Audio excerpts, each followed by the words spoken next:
Okay. All right. Thanks for showing up, you guys, and for anybody out there in Etherland that's watching. Thought we'd have a little fun today. Yeah. Talk about some things that may be SEO myths, maybe not, but things that we have seen that people sometimes in our industry tend to just go batshit crazy over some notion, and then it grows legs and gets proliferated around the internet, and next thing you know, 5 million emails are hitting your inbox telling you how wonderful this new innovative feature is that is or is not even a real thing. I'm And an right. awful lot of them have been debunked by Google over the years, yet they seem to Persist. continue.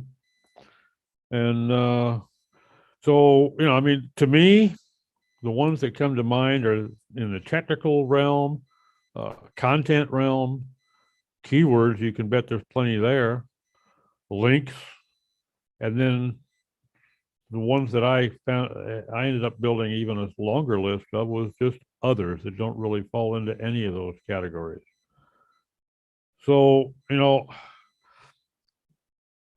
one of the things that I've noticed over the years is that most of the SEOs that publish their tests, their studies, have zero clue about how a test is supposed to be constructed. And the causation versus correlation is a good example of that. I stubbed my toe getting out of the bathtub, therefore bathtubs bathtubs are the greatest cause of stubbed toes in the world. Okay, that happens still. That's definitely a side effect of people not understanding just how complex ranking is these days. Well, yeah, for sure. They just don't understand that, yes, you are trying to control one or two variables, but you can only control those variables on your website. And the influence that other websites are going to have on you is incredibly hard to measure.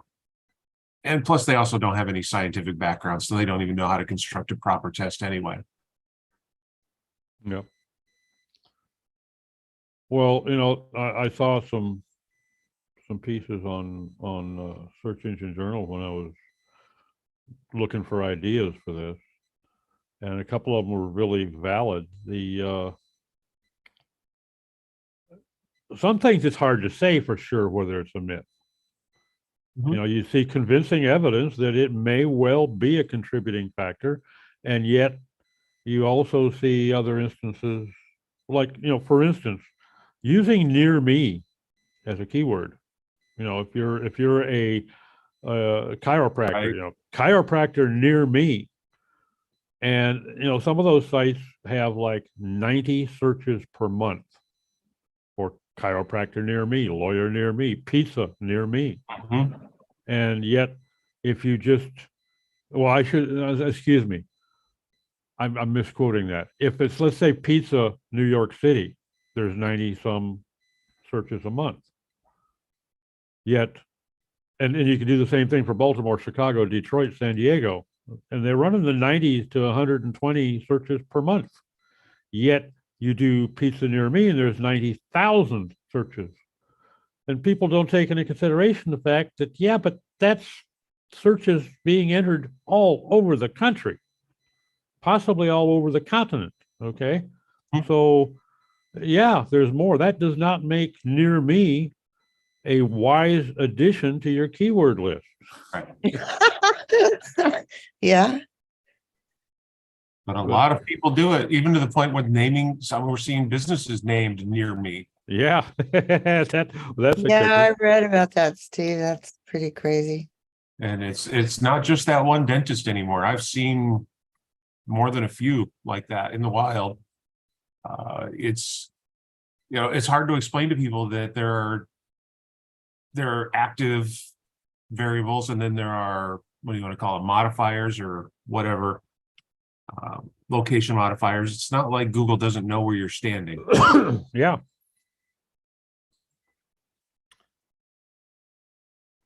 I don't know, that one, and the first time I ever saw in SEO the use of causation versus correlation being cited as an issue was after some study came out of the Moz, where it was clearly correlation, and yet Rand was making the statement that this causes that. Okay, this results in that.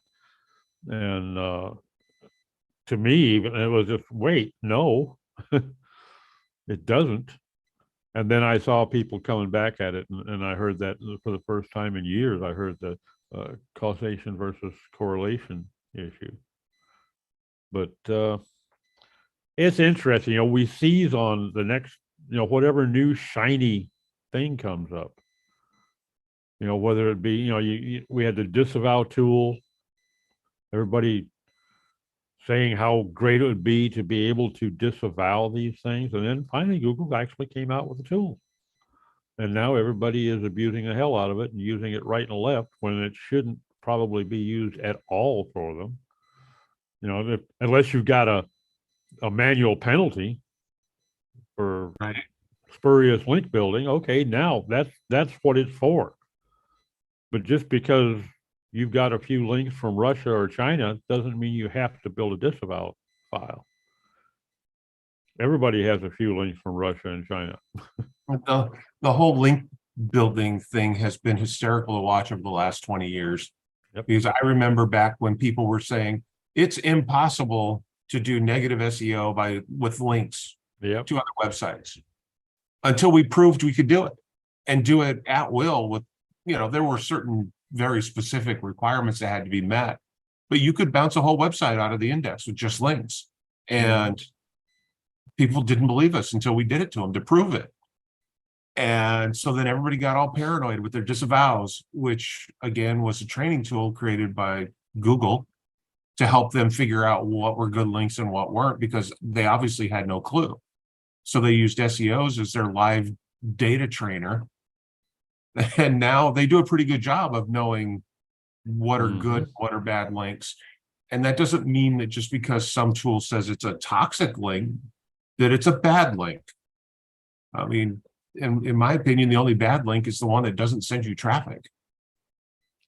Well, and you made a point in a thread that we both belonged to yesterday that I think is often forgotten.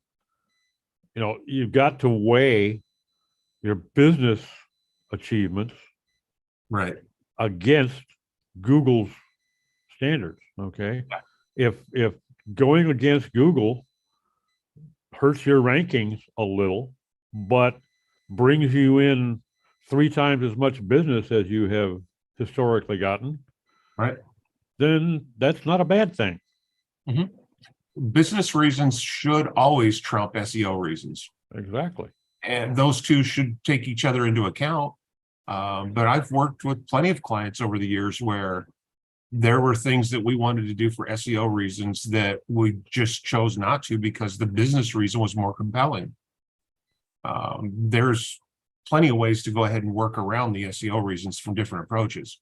Yeah. You don't have to just stop doing this thing that's very good for your business just because Google doesn't like it. Yep. There's plenty of things that Google does that I'm not a fan of. So exactly. But now, well, back to the train, using SEOs to train the algorithm on links. They are now using SEOs to train the algorithm on what's AI content and what's good content and what's bad content with their new report content form. And several of the drop downs were user generated or possibly AI generated or just plain bad. And a lot of people are going to go out there because of whatever reason, and they're going to submit a ton of websites and pages, and Google will use that data to train their algorithms better. it's a whole lot easier to use the people who are breaking the rules to train it than to try to Exactly. figure it out. We did the Well, same thing with what is that? The no follow and quote PR sculpting. When people were no following links in their own page to their own website from their own website. And it's like, no, that's not what this was for. But they did it thinking it mattered. well, for a bit there, it did matter Yes. until Google adapted and worked around it, so Well, and that would be because some SEO somewhere decided to write a blog post. exactly. Look at this cool thing I figured out. Yeah. I just Now invented something. And now I've ruined it for everyone else. Well, I started out in the content world, and I've seen a bunch of myths pop up over the years there too. There's still people saying, "Hey, the top 10 sites for this search, okay, this particular niche, this particular search query, the top 10 sites are running blog posts that are running in the 1,400 plus word category, range. Therefore, 1,400, 1,500 words is the best size for it. No, crap. Okay. Yep. But not only was that correlation, it was also extremely limited in scope because it was in a particular geographical area, in a particular niche, in a particular query, which doesn't apply elsewhere. But And that's the same thing with the length of blog posts when Matt Cutts was there and they were talking about statistically, they found that blog posts of under a certain word count, which I think was around 400 words, became more spammy than blog posts over that word count.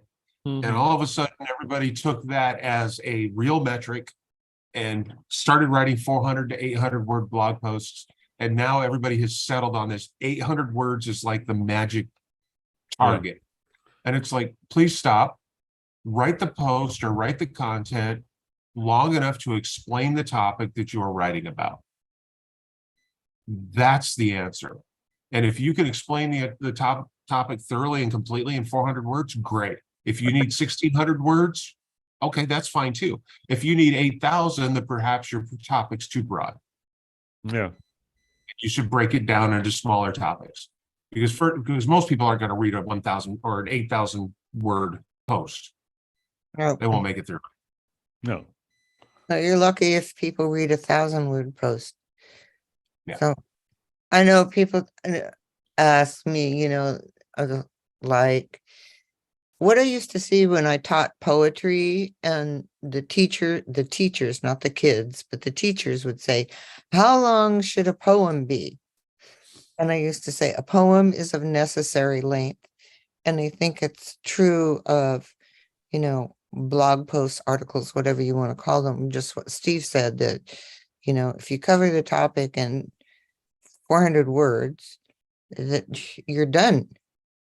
Because what happens if you go, 400 words isn't long enough? And I saw this research that says, blog posts or, 1,600 to 1,800 words, blah, blah, blah, blah, and then there's all this padded gobbledygook that goes on top of the 400 words that answer what you're trying to say in your topic. Well, and that got driven a lot by the fact that content generators were often paid by the word. So naturally, to fatten up their invoice amounts, they wanted to insert as much fluff and repetition in there as they could get away with. Sure. And, they could turn a 400-word piece into 850 words real quick. That's why I never pay by the word. Oh, no, why would you pay by the word? That's hideous. Well, most content copywriters charge, and a lot of the mills pay by the word. Jesus. But what I'll do is I'll tell somebody, it's okay, I expect this is going to be in the 600 to 800 word range, and I'll pay you X number of dollars for it. And if they come back and, if they're good enough to come back to me and say, hey, you know what? I'm at 400 words and this is covered. I don't think you want it. Okay, fine. I'm going to go ahead and pay you what we agreed upon anyway. By the same token, if they say, hey, you know what, this is barely scratching the surface, I could see this becoming a 1,200 word piece real easily. Okay, fine. Then we negotiate a new price. If you convince me that you're right, then we'll up the price. But I'm not going to penalize the writer for not fluffing it up. Exactly, because the thing about fluff is that it makes it actually harder to understand Yeah. because there's all this fluff stuff in the middle instead of, the things that whatever your page visitor wants to know. And I actually think fluff turns people away. I think it does, but I think a lot of times it's subconscious. I think a lot of people are not really that discerning of the No, yeah, content they're reading online, but they're still left subconsciously with a feeling like this is just boring, or this is repetitive, or this isn't really giving me the meat on the bone. It's just telling me there's some meat somewhere. And I don't think a lot of it is actually a conscious decision. no, It's more of a subconscious that this a just is conscious. not good. Yeah. It's like, this isn't what I need. That's kind of, and when somebody is like, this isn't what I need, they're gone. Yeah.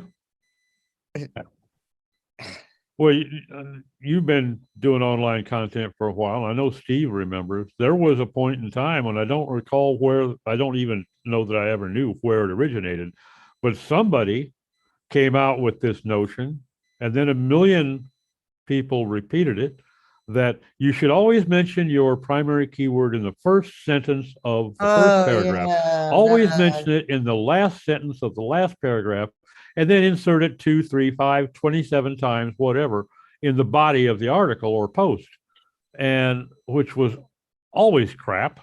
That first line of the first paragraph, okay, I could maybe see some logic to that, because the person at that point, the reader, is probably trying to ascertain if, does this piece even deal with the topic that I'm searching for information on? Right. Or does this piece promise to be interesting, entertaining, whatever?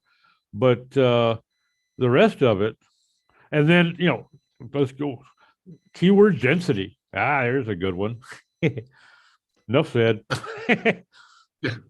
How many, what should the density be? At least one. Yeah, exactly. There you go, At least Steve. one. At least one. And these days, I would even argue that that's not necessarily essential. Agreed. I mean, look how many search results they return where it says does not include this keyword, or does not include this word. Exactly. And yeah, it's definitely different than it was. I mean, the myths perpetuate because a small group will latch onto something and then they will repeat it, and it just never stops because you can't undo that initial thought. Well, So it's do you remember when Rank Brain came out? Mhm. And all of a sudden there was this proliferation of Rank Brain experts? You mean like the chat GPT prompt engineers? The prompt engineers, yeah. Yeah, same thing. Yeah. Guys that can't even spell engineer, much less pronounce it correctly.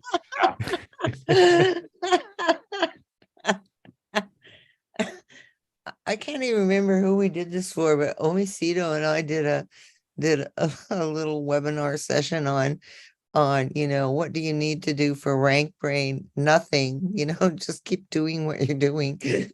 Yeah. If it's good SEO, yeah. One of the backwards areas of the internet that I still hang out on, a guy was selling a tool, PDF with over 3,000 chat GPT prompts. Okay. And he was selling it for like $49 and selling the shit out of it. And I asked him, it's like, so were these written by chat GPT? And he's like, yep. Oh no, that's hysterical. Good Lord. So yeah, I know there's so much chat oh my God. hustle now. It's just unbelievable. it's, I bet I get 6 or 7 a day emails about at GPT something or other.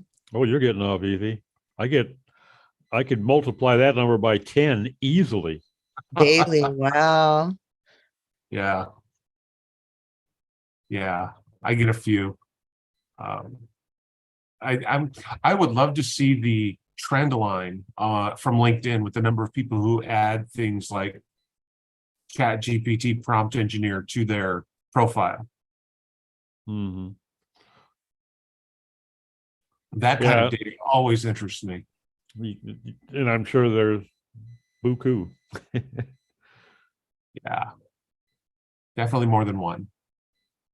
I think about I think about creating prompts for Chat GPT is the same old thing, is you have to think first. Well, Right. there's a showstopper. Yeah. And one of the things that I've noticed is there was a prompt that I tried out last week a couple of times about macro and micro semantic word use, blah blah blah. So you could enter a text with the prompt, you could enter this text and it would see what words were used in the text, and if it felt that there were related words that needed to be in there, it could regenerate the text with the new words, adding other related words. I'm like, okay, I'm going to try this. So basically a spinner. Well, no, it's not exactly a spinner, but it rewrote adding additional related terms. Okay. So the first time I used it, everything, this is my experience with plugins and prompts and shared prompts and stuff like that. It was interesting. I thought it did a pretty good job. The second time I used it, it went, I don't know, I can't find any. I'm like, you just got 1,000 words of text about a specific topic. And so that, and then there's an app, it's called App SEO that it's a plugin that you can add to ChatGPT. And I tried using that. Now, when it works, it extracts all the related words in the text for like people who want to report, stuff. And I thought, okay, fine, good. I don't report on related words, so I don't have to worry about this. But the thing that happened was the next few times I tried using that app, it would go, oops, sorry, it's not connected right now. And so if I were someone who was using this app to, report to a client, these are the related words that are in the page and blah, blah, blah, blah, blah, and it's not working, that can be just a tad frustrating. Mm. For sure. Well, it's funny. One of the things that I always found out, because I used to follow Matt Cutts videos studiously. I mean, literally, I never missed one.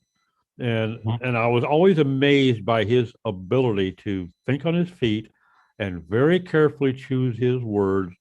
And he was absolutely exemplary on being able to choose his words. Yet, why do you think Google chose him to be well, a yeah, person? yet people persisted in trying to read things into his answers. Yes, they did. And sometimes they were just real stretches. I mean, it was of all the people in the world you should try that with, Matt wasn't even on the list. No. But things like duplicate content. He addressed that in some of his early video, not early videos, some of his later videos, but he never said it was a penalty. No. And Nope. Google has since specifically said there is no duplicate content penalty. There may be adverse effects for your pages for having duplicate content, but that's in the algorithm. That's not a penalty. How many people in our industry don't even differentiate between what is a penalty, like a manual action, and what is a downgrading of your rankings? And personally, I've never been a great fan of keyword research. Not as the crux of my activity by any means. I will occasionally do some keyword research to help me find related terms, sure. But these days, keyword placement in content isn't even critical. I mean, from early on, Google worked with things like synonyms, and of course, everybody immediately latched on to synonym usage as the new up and coming tactic. But now they're much more. There's some latent intelligence in their algorithms. Okay, it's able to discern a lot more about the nature of the content and what the content is trying to convey versus just looking for the presence of XYZ word. Okay. And I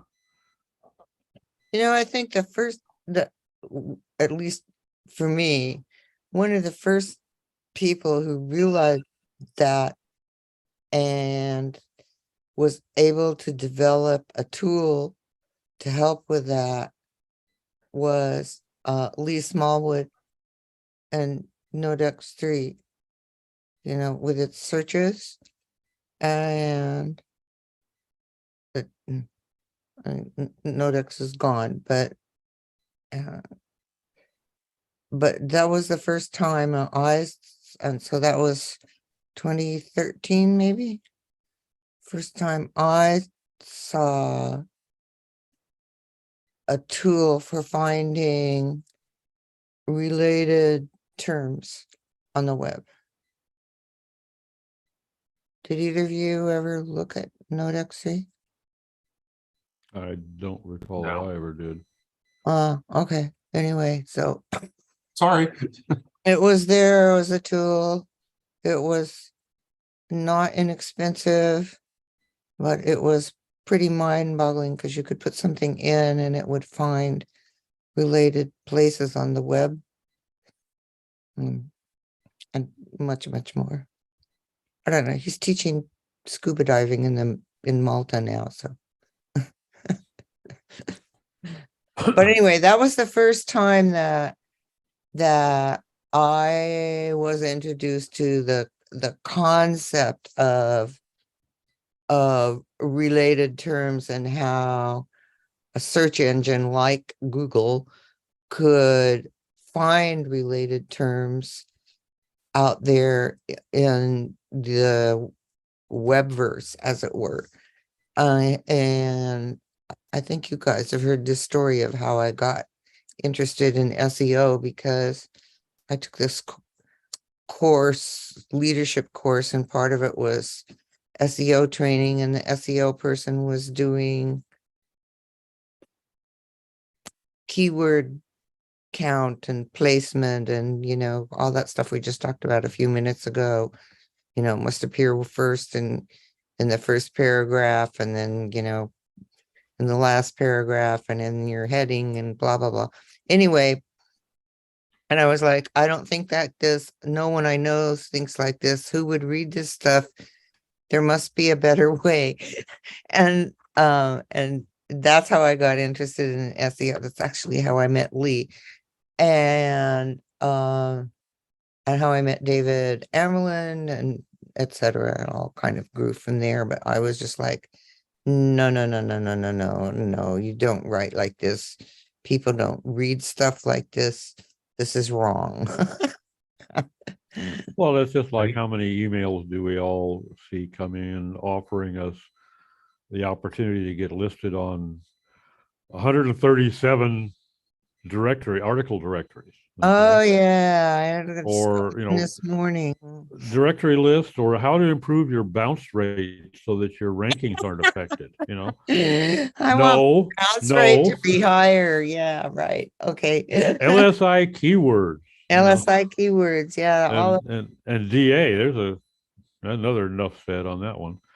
man, I just saw something on LSI keywords yesterday or this morning. I can't remember. And I was like, what are people doing? I think, we have I always think of Bill historically, shaking his head. yeah, we have historically underestimated, just from a total lack of understanding, I suppose, the abilities of Google's algorithms, what it can discern and what it can find. You know, I mean, I don't pretend to be a search engineer by any means, but I'm quite convinced that they're able to do a lot more than the vast majority of us even imagine. Yeah, well, And are probably routinely doing it. Okay. The thing is, they can do a lot more than we think they can, but they also suck at a lot more things than Yeah. people were willing to admit. yeah, that's true. Yeah. Because some of the latest updates that I've been following relatively closely have, been with the intention of getting rid of certain types of websites. And all of a sudden, the good versions of those websites have vanished entirely. And the pure, horrible Still there. Yeah. websites not only are still there, but are doing better than ever because of Oh, whatever they didn't account for certain things. And I have always been a firm believer that Google really needs to hire more people who think like black hats. Well, the Because CIA recognized that years and years yeah. ago. You want to build a security system, you hire a hacker. Yeah. or 2 or 3. Yeah. And you also have the issue with Google that the algorithm and the ranking stuff is not run through a single point. Yeah. You have all of these different groups, all of them doing their own bit to improve their area without always understanding how that may interact with other things. Mm-hmm. Also in the algorithm, which is why you have these types of instances where they're like, well, we want to do away with blog spam. And they do this, this, and this. And yes, they did away with some blog spam, but then they created a whole nother problem over here. And it's, they have a job that's not enviable at this point, but they chose that job for themselves and decided they were going to be the gatherer of all the world's data. And so now they need to figure out how to do that because people are taking advantage of it. Well, at some point that task becomes just literally unmanageable too. I think. Remember when they added PageRank to the toolbar on Chrome? Oh yeah. And it's like, why would you do this? And two, the first thing that we thought was, sweet, now we actually have a metric we can use to sell by. Mm-hmm. That's like, and it still sticks in people's mind that you may not be able to say what your page rank is, but we can tell you what your DA is, which is the same thing, except it's not even freaking close. But people are selling services using metrics. And that may be my biggest complaint with something like domain authority, because Google doesn't rank domains. No, they rank pages. It's pages. And when somebody's selling, I'm selling, DA 85 links. Well, that's just wonderful, but you're selling them on a 0 page that just happens to be on an 85. Yep. Yeah.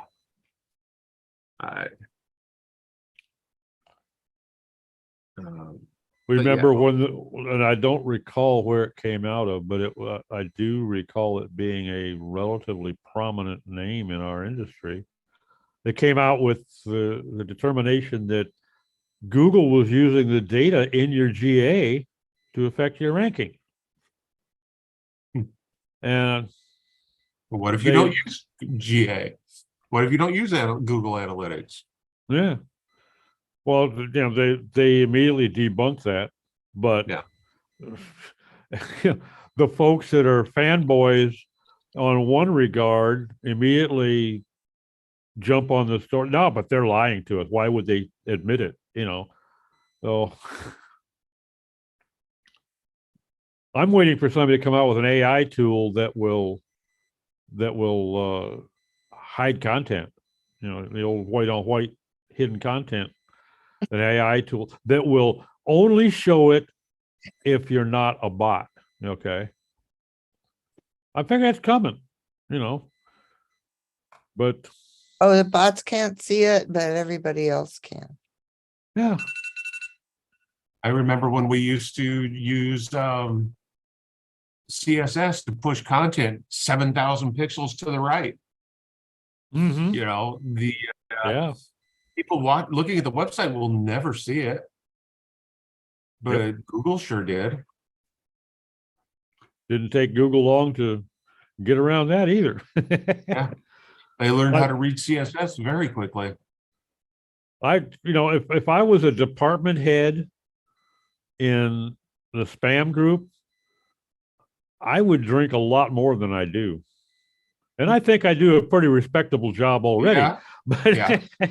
but I would definitely drink a lot more than I do, because that's got to be just unnerving to see the sort of garbage that humans can come up with when they see a vulnerability or an opportunity. I would still love to see Google change the basic premise of search. And because when search first started, it was all about how many pages do you have indexed? That was I have the biggest search engine because I have 8 billion pages indexed. And then somebody come along and go, I've got 9 billion. And that became the metric. I would love to see them go back to go to something more curated and say, okay, here's a search. We're only going to give you the top 100 web pages. Period. That's it. And then maybe only in the more global index have the top 1,000. So if you decide you're going to build a website to try to do X, you need to, your starting point needs to be, I need to break into the top 1,000 just to get indexed. And then I need to break into the top 100 just to get in the search results. And, going through and curating the top 100 searches is a whole lot easier than From going a in and resources curating. standpoint, you bet. Yeah. Right. And, of course, Google, Facebook, all of these companies, why bother putting a human to oversee it when you can write a script? Yep. And that's the tunnel they went down. That's why I miss sites like Yahoo with the manual directories. Yeah. Actually, Actually, that's an idea though that's got a lot of attraction to it. Yeah. We had built some custom search engines or search directories, whatever you want to call them, back in the day that were very effective. But they got harder and harder to get people to use because you couldn't find them, because Google kept pushing those types of websites out.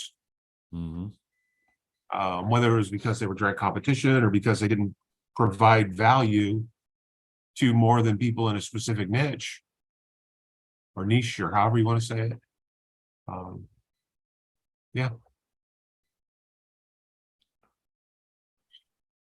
One of my favorite myths, going back to myths, is the fact that with Google being a big company, that their products will be around forever. As we have just seen in the last week with them selling off the registry. Yeah. That's wild. No longer a domain. They're no longer going to be a domain registrar. And what I find hysterical is just the week before that, there was a big discussion about where's the best registrar, who's the best registrar to register your domains.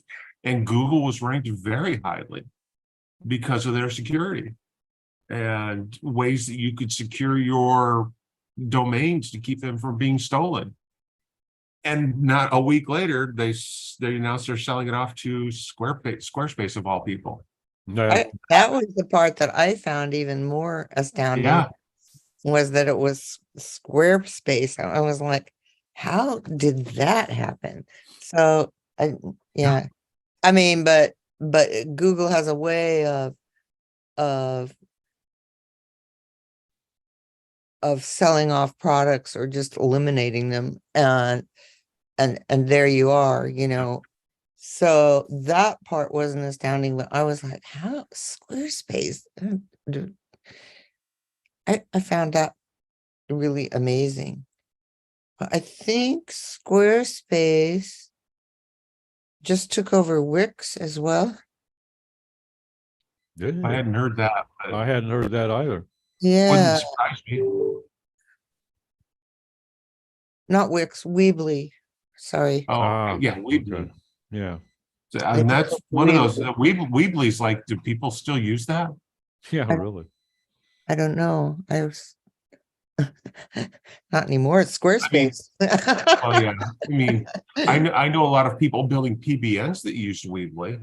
There you go. It was a great resource for building out a PBN.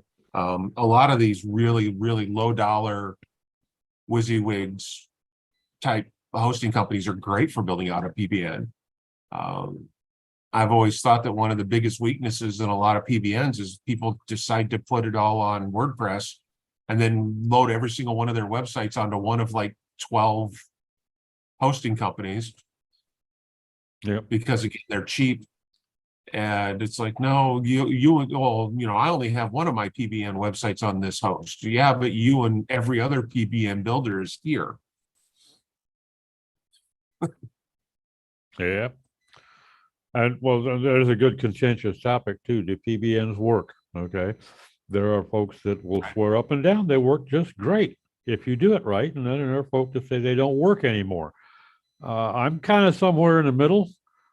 I think that they don't work anymore if you don't do it in a specific shotgun fashion, you know, very, very carefully. But I think the vast majority of people out there building and running PBNs don't know how to do it in the one or two ways that it can work. Yeah.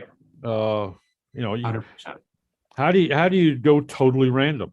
You know, Building a PBN is very technically challenging. yeah. You have to get your technology exactly right, and being able to randomize it to a point where the biggest problem most of the PBNs have is they're too small. We used to laugh. I used to go around back when Digital Point was a big website that everybody was going to. I would hire people to give me a 200 or 300 word blog post and then use that one blog post just to sort out their entire PBN in a matter of hours. And it's like, if I can do this by hand in just a couple of hours, Yeah. how on earth do you think Google can't find this? How many milliseconds do you think it takes them? But you know, the hard part with building a true PBN is they all have to be good websites. At a certain point, yes, you can have some weaker ones and some better ones, but they all have to be reasonably good websites. Otherwise, what's the point? Yep. I have a question. Hmm. So where would you go to get a domain now? I There's a still lot of- use Moniker, but I've been with Moniker for almost 20 years now. I liked them better with the original owner. The new owners aren't. I mean, the technology behind it, the security behind it's pretty awesome. They're also more expensive. That's just the nature of it. I use GoDaddy, you know. Yeah. If all you're doing is domains, GoDaddy's okay, but you need to really have them locked down because people have their GoDaddy domains stolen all the time. Yep. The number one rule for maintaining your domain to keep it from being stolen is to make your contact information public. If you're using hidden, you've got the option to anonymize your name and email and all that stuff when you register a domain name. Don't do Oh, that, right. because you need to be able to prove to an outside person that you owned that domain right up to the moment it was stolen from you. And if you don't have your information in that domain publicly, how do you do that? Hmm. So, yeah, and then you've got to do all the fun things. You've got to have it locked. You've got to have two-factor authentication locked down, and it's a pain in the ass. And the length of registration is also another issue. A lot of people are saying 5 years. I'm a fan of 1 year because people forget. And in 5 years, the employee who registered the domain May not be there Long anymore. gone. may not be there. Yeah, And the person who gets that their email address forwarded to them for, and that's assuming they forward the email address and don't just delete it. It's maintaining a domain name is ridiculously harder than it needs to be. Yeah. Well, GoDaddy, like I said, I use them more than anybody else for registration, but as far as I'm concerned, they're totally somewhere between worthless and toxic for anything other than domain registration. yeah. They should never even be mentioned in the same phrase as hosting Yeah. or customer service for that matter. Although I will say the last client that we moved from GoDaddy because they had been so badly hacked, the GoDaddy support people were actually pretty good at helping us sort out the issues. And they got to the point where it was like, no, this is obviously a hacked server. And going backwards through DNS tracking, we were able to find out that pretty much every website on that particular server had been hacked at some point. So, yeah, the tech I was working with was an upper level tech, and he was less than thrilled that had happened. And it's like, it's GoDaddy, it's what it is. But yeah, domain registration is hard because you don't know how long that registrar is going to be there or who they're going to get sold to in the future. Right. Who was it? Is it AIG or somebody was going around buying up all the smaller hosting companies? EIG, Insurance and Endurance Insurance Group. Yep. And they still are. And they do one of two things when they buy a hosting company. They either say, you guys are doing great, just keep doing what you're doing, keep your staff, keep your rules, regulations, and rates, or they shit can everybody or almost everybody, impose their own rates and standards and basically micromanage everything. And Right. And some of them, they'll leave them alone for a year or two and then implement that step. Yeah. And but that step is always what makes them go radically downhill. I was with a hosting company that I'm not going to mention because I don't know where they are now, but their customer service people were amazing. Absolutely amazing. Very knowledgeable, very helpful, dedicated. I loved getting on the horn with them because they always found the problem and fixed it immediately and almost never charged me for it, even though technically I should have been. Okay. But they got bought and they left them alone for about 14 months. And then one day I got an email that I'm no longer going to be here. Because Well, at least they got to send you that email. Often the cases, they're just gone. Well, this was from his personal email because he had given me his okay. personal email. I just want to let you know I'm no longer going to be with them, and they've made these changes, and I was one that got cut loose. Out of 23 people, they kept 2. Yeah. And immediately it went downhill. The rates went up, the specs went down, service became essentially non-existent. It was overnight. Are they all, I didn't know about this before. Are they all like labeled AIG or do you have to divide? and It's keep track? EIG, Endurance Insurance Group. No, in fact, most of their websites don't even reference it. Mhm. You have to, what you got to do is you got to do and there are a lot of places, myself included, that have published lists of all the companies that are now owned by EIG. Oh, And some of the crappiest companies you've ever heard of are on that list. Yeah. And that's one of the things years ago, when I made a change because my site got hacked, I made a change to SiteGround. And the first thing I did is got one of their supervisors on board. And I said, I need you to go get an answer to a question for me. Find out, go to your VP and find out what his reaction is if he gets an offer to acquire from EIG. And he came back and he said, well, I just asked him, and first he laughed, but then he went on a rant. It would be a cold day in hell. I said, okay, then we can talk. Because if you're even open to the negotiation for that, I don't want any part of you. That's been my driving decision factor anymore. The first thing will disqualify a hosting company is if they're part of the EIG. Want no part of them.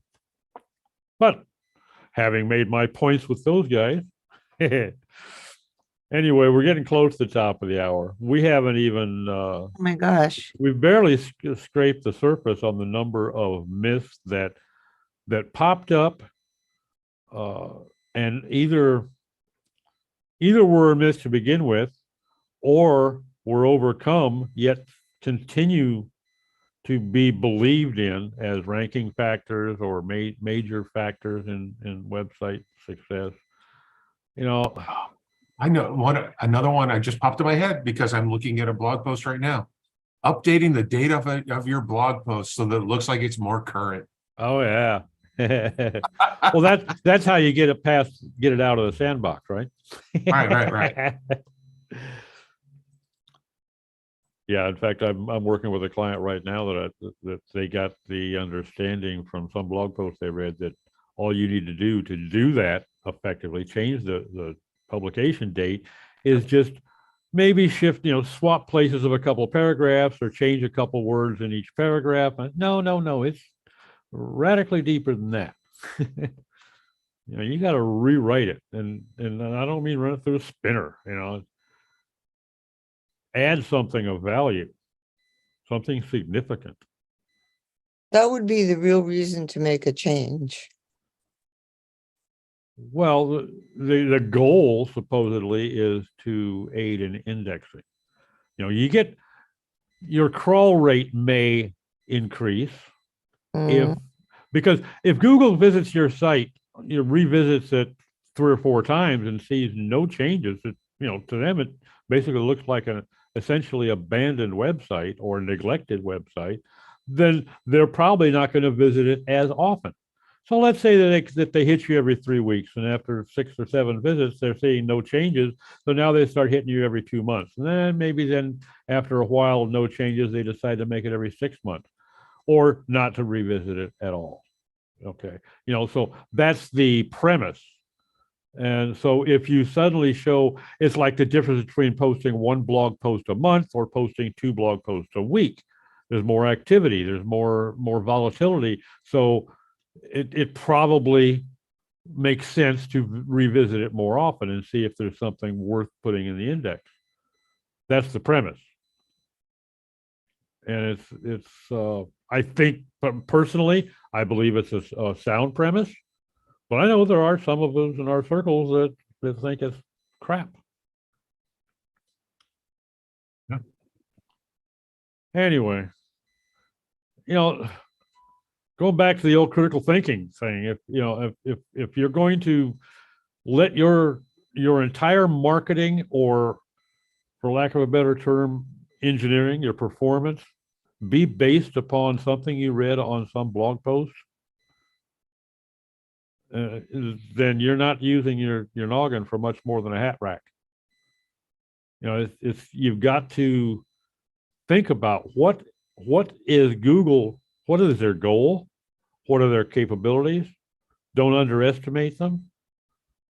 And like you said at the very outset, Steve, do they support or counter your best business decisions? Because the bottom line of most businesses is to put money in the kitty. And if Google is saying do or don't do X, and that has an adverse effect on your ability to put money in the kitty, screw Google. Yeah.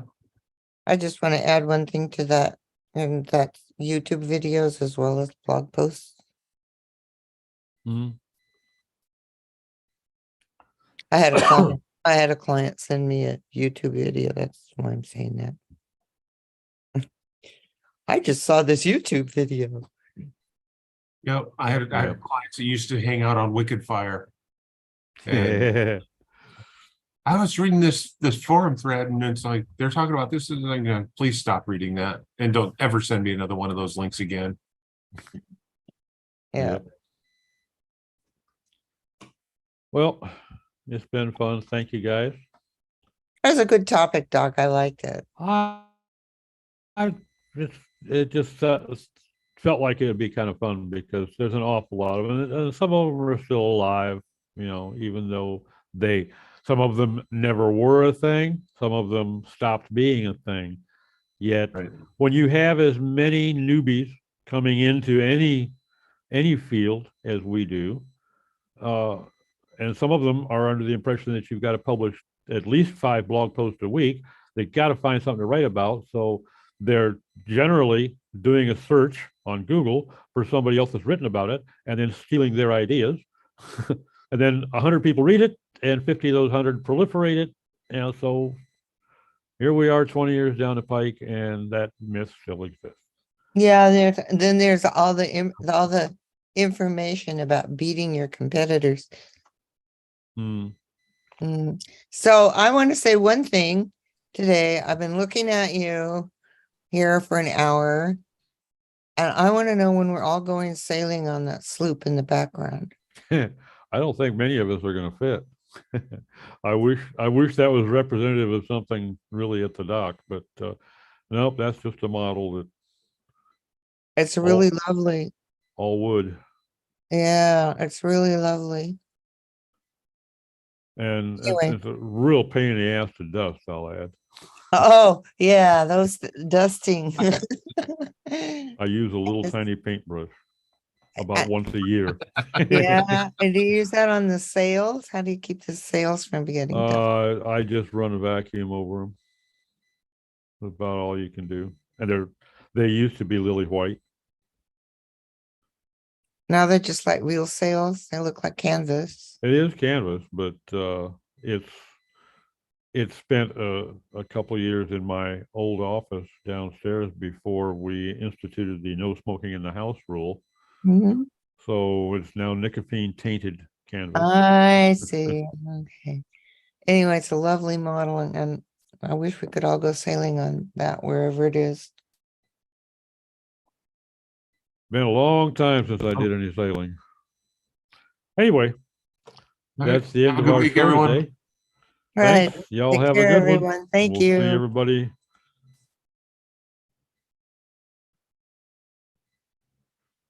Anyway, yeah, We're still live.